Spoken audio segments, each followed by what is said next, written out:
In today's video, I'm going to teach you how to export your design as an SVG from the right side panel. We're going to keep this simple and clear so you can follow along in any modern design app that uses a right-hand properties panel. The goal is to get a clean, scalable SVG file without changing anything else in your project. Look over to the right side of your screen. This is where most apps show properties, layers, and export options. If you don't immediately see what you need, that's okay. Stay in this panel and get ready to move down through it.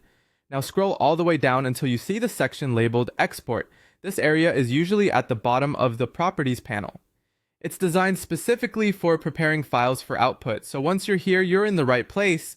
Inside the Export section, click on the plus sign. This adds an export setting to your current selection and reveals a format control. Right after you click, you'll notice a dropdown that typically defaults to PNG.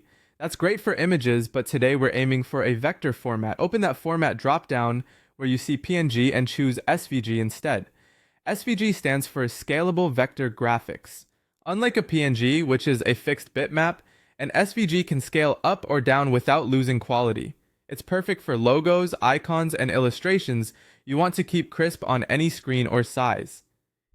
Switching to SVG here ensures the export will preserve vector paths where possible. With SVG selected, click on Export. This will bring up a save dialog showing a suggested file name.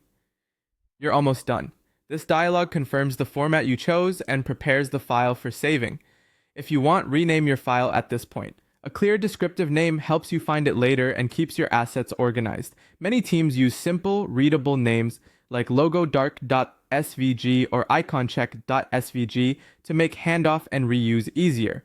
Finally, click on Open. This launches the exported SVG in your default application, often a web browser or a vector viewer, so you can confirm everything looks correct. You should see sharp edges and smooth curves with no blurriness when you zoom in.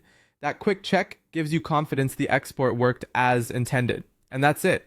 You went to the right side panel, scrolled to export, added an export setting, switched from PNG to SVG, exported, optionally renamed the file, and opened it to verify.